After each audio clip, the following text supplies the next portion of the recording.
चलिए सीधा आपको भवानी लिए चलते हैं, हरियाणा में, जहां पर सीएम योगी आदित्यनाथ संबोधित कर रहे हैं। बाबा भोलानाथ जी, बाबा गुलाबदास जी, विधानसभा के प्रभारी श्री जोगेंद्र सिंह जी, प्रवासी देवी सिंह राणा जी, श्रीमती मीना परिमार जी, श्री नंदराम धानिया जी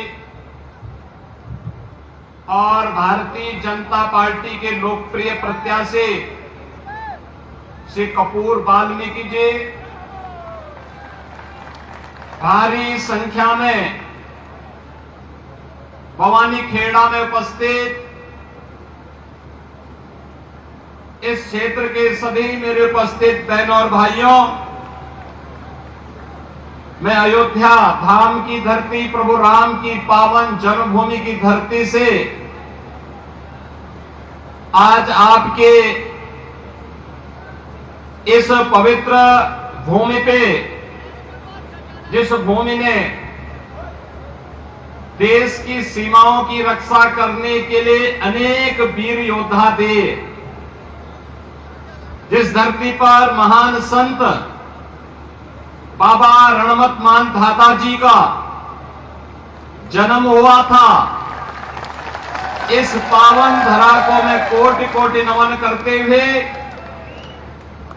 आप सभी का मैं अभिनंदन करता हूं। बहनों और भाइयों,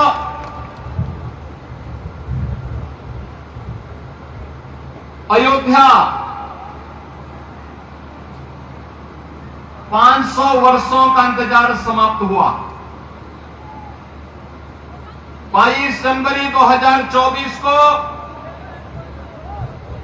प्रधानमंत्री मोदी जी के कर कमलों से भगवान श्री राम लला का फिर से अयोध्या धाम में विराजमान हो गया है।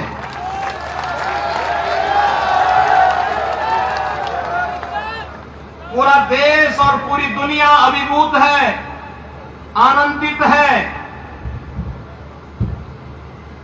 रामलला का अयोध्या धाम में फिर से विराजमान होने पर, लेकिन इन बदनसीब कांग्रेसियों को इससे भी नफरत है। यही अंतर है राम की संस्कृति पर और रोम की संस्कृति पर।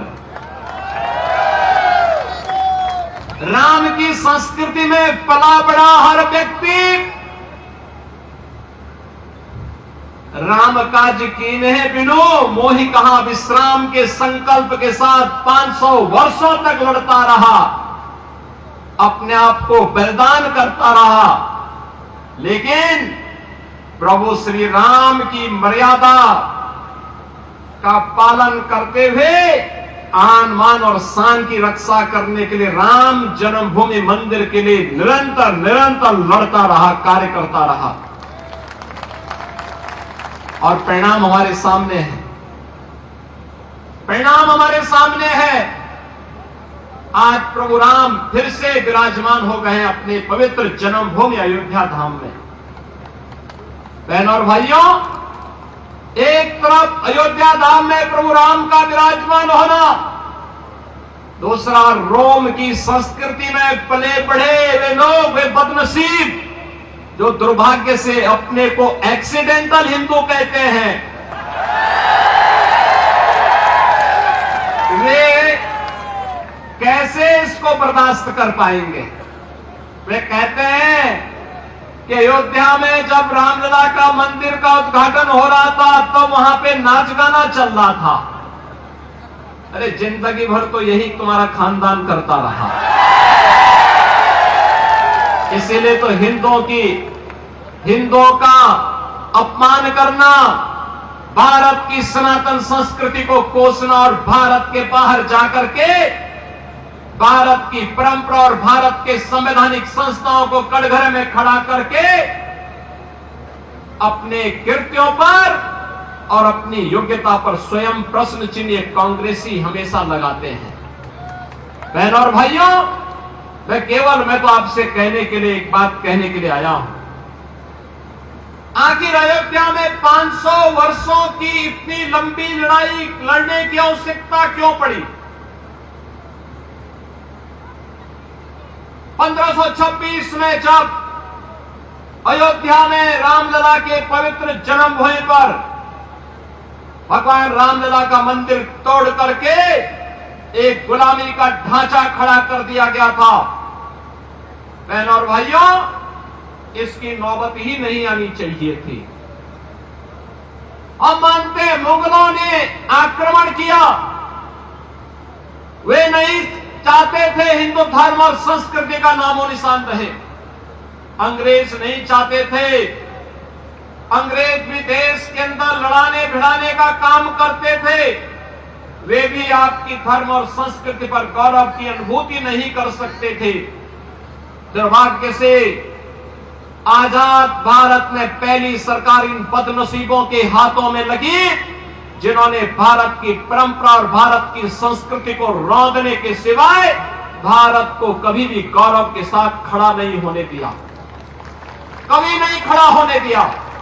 और इसीलिए आज मैं आप सबसे कहने के लिए आया हूं कि बहनों और भाइयों, 2014 में मोदी जी देश के प्रधानमंत्री बने, 2017 में उत्तर प्रदेश में भारतीय जनता पार्टी की सरकार बनी, और उत्तर प्रदेश में डबल इंजन की सरकार जब बनी और डबल स्पीड से चलना प्रारंभ हुई, मात्र 2 वर्ष के अंदर 500 वर्षों की समस्या का समाधान हो गया। यह है डबल इंजन सरकार की ताकत। ये डबल इंजन सरकार की ताकत का एहसास आज पूरा भारत कर रहा है, पूरे भारत के अंदर आज इसका एहसास हो रहा है। लेकिन 140 करोड़ भारतवासी गौरवान्वित हैं, खुश हैं, प्रसन्न हैं, लेकिन कांग्रेस को इससे भी पीड़ा है। और मैं तो इस विधानसभा क्षेत्र के वासियों को, खासतौर पर भवानीखेड़ा और इस गांव खड़क को इस बात के लिए अभिनंदन करूंगा कि इन्होंने कांग्रेस का खाता खोलने ही नहीं दिया, कभी नहीं खोलने दिया, क्योंकि यहां के बहादुर लोग जानते हैं कि लोग जब भी कांग्रेस के लोग आएंगे देश के साथ गद्दारी करेंगे। इन्होंने अपने राजनीतिक स्वार्थ के लिए देश का विभाजन किया, देश के अंदर हिंदू मानबिंदुओं के साथ खिलवाड़ किया, तुष्टीकरण की हदों को पार किया, विकास के नाम पर केवल अपने घर को भरते रहे और भारत की संस्कृति को, भारत की परंपरा को पोषने के सिवाय भारतवासियों को इन्होंने कोई भी ऐसा क्षण उपलब्ध कराने के लिए कभी प्रयास नहीं किया जिस पर हर भारतवासी गौरव के साथ आगे बढ़ सके।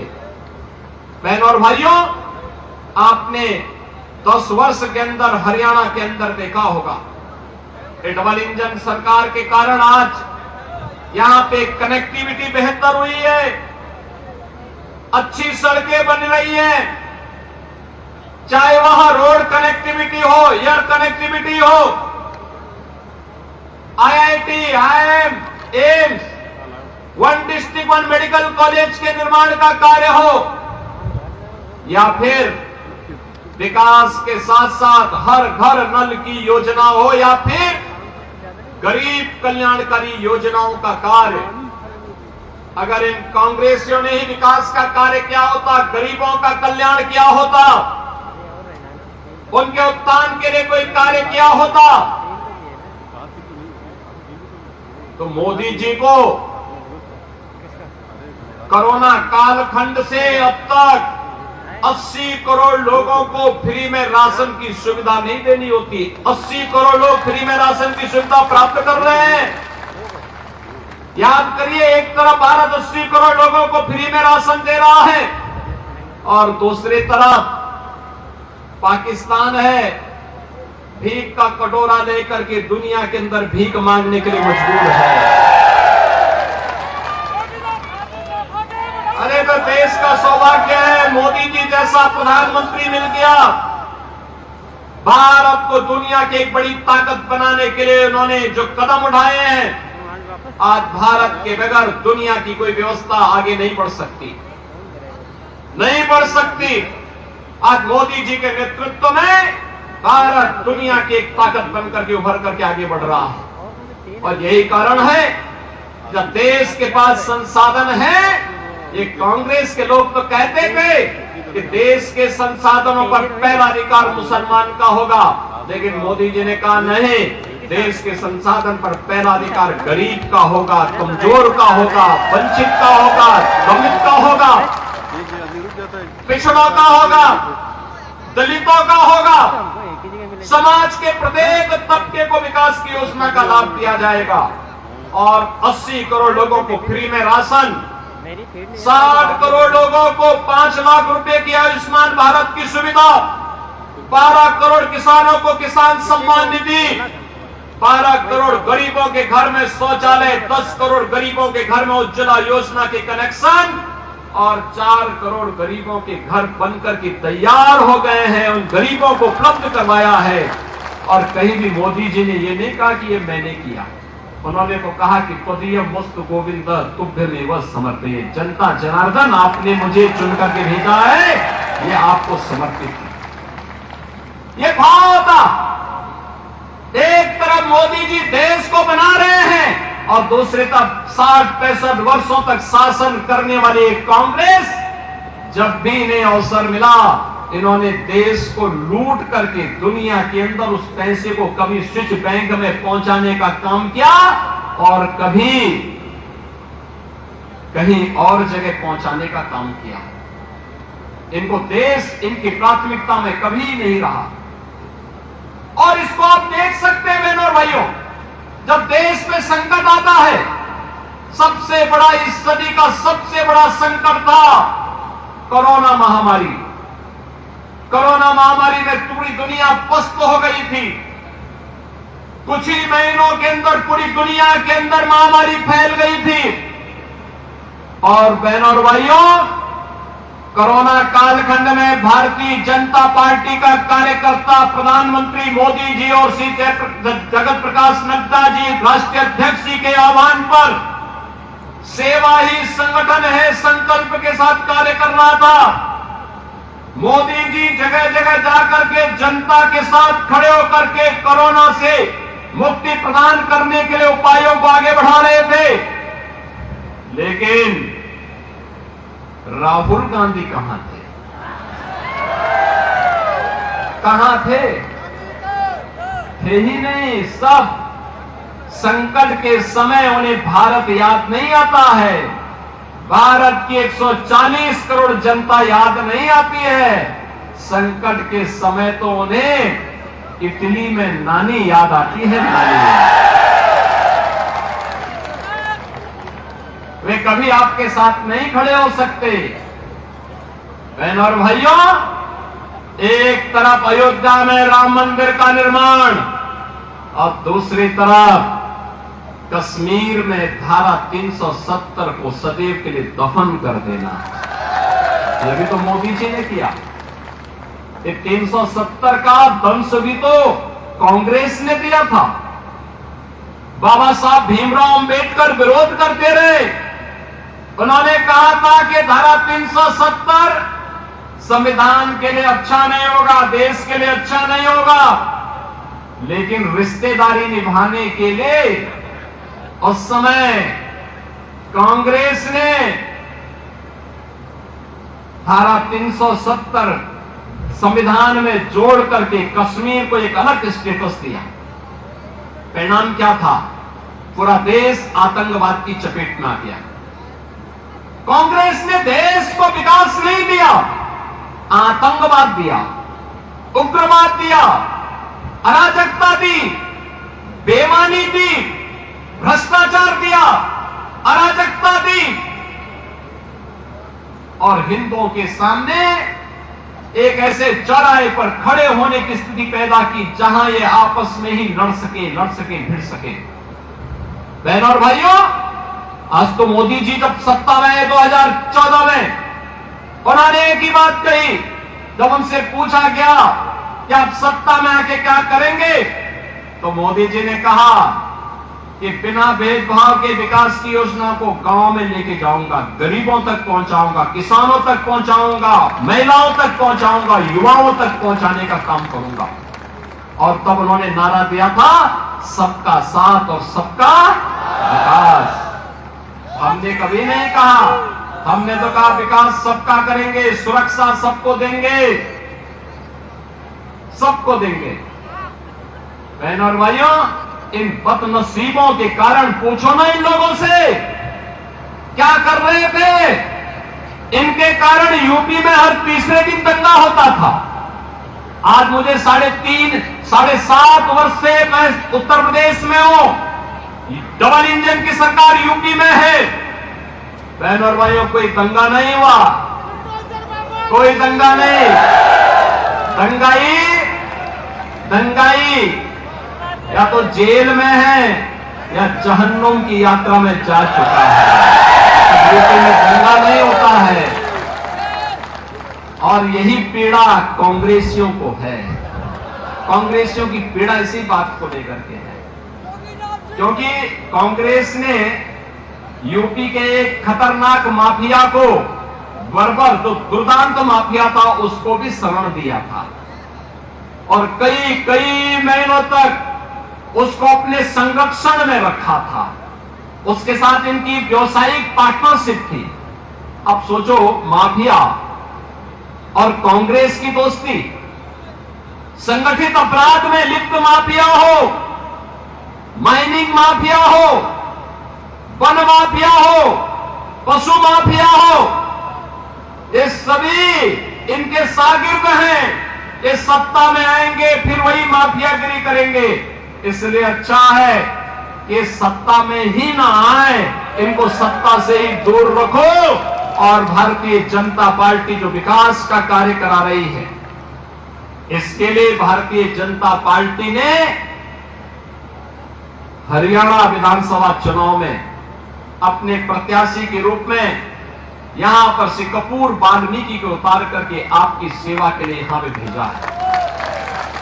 बहनों और भाइयों, देखिए, एक तरफ कपूर वाल्मीकि भारतीय जनता पार्टी के प्रत्याशी आपके बीच, और याद करिए जब अयोध्या धाम में प्रभु रामलला का विराजमान होना था, राम मंदिर में 500 वर्षों के बाद जब पवित्र घड़ी आई थी, तो ठीक उससे पहले अयोध्या के अंतर्राष्ट्रीय एयरपोर्ट का निर्माण जो उत्तर प्रदेश के अंदर किया गया, उस एयरपोर्ट का नामकरण महर्षि वाल्मीकि के नाम पर ही किया गया। महर्षि वाल्मीकि एक त्रिकालदर्शी ऋषि थे। हम सबको भगवान राम से साक्षात्कार कराने वाला त्रिकालदर्शी ऋषि कोई था, तो त्रेता युग में थे महर्षि वाल्मीकि। और दुनिया के अंदर जितनी भी रामायण बनी है, लिखी गई है, किसी भी भाषा में लिखी गई है, उसका आधार वाल्मीकि रामायण है। वाल्मीकि रामायण। ऐसे पवित्र ऋषि को कोटि कोटि नमन करता हूं, और हमारा मन, हृदय गदगद हो उठता है जब महर्षि वाल्मीकि के नाम पर हम लोग, प्रधानमंत्री मोदी जी ने एयरपोर्ट के नामकरण की घोषणा की। बहनों और भाइयों, मैं आप सबसे यही अपील करूंगा, श्री कपूर वाल्मीकि को भारतीय जनता पार्टी ने अपना प्रत्याशी उतार करके हरियाणा विधानसभा के इस चुनाव में, इस ऐतिहासिक क्षेत्र में, जहां पर 1967 में भारतीय जनसंघ के ठाकुर नसीब सिंह जी विधायक बने थे। अब याद करिए कितना पुराना इतिहास है, और उस इतिहास को फिर से दोहराने की आवश्यकता है। आज एक वाल्मीकि समुदाय का एक समर्पित कार्यकर्ता आपकी सेवा के लिए भारतीय जनता पार्टी के द्वारा भेजा जा रहा है। आप सबका मैं आह्वान करूंगा, 5 अक्टूबर को शारदीय नवरात्रि आने जा रही। 3 अक्टूबर से शुरू होगा और 12 अक्टूबर को विजयादशमी होगी। बहनों और भाइयों, विजयादशमी धर्म, सत्य और न्याय की विजय का पर्व है हम सबका। और विजयादशमी के पूर्व भारतीय जनता पार्टी का झंडा, कमल आपके यहां खिलना चाहिए, ये आह्वान करने के लिए मैं आपके बीच आया हूं। श्री कपूर वाल्मीकि को चुनाव जिता करके यहां से भेजेंगे, जाएंगे? माताएं भी बताएं, जाएंगे ना? ये सभी लोग तैयार हैं तो मेरे साथ बोलेंगे, भारत माता की, भारत माता की जय श्री राम, जय जय श्री राम।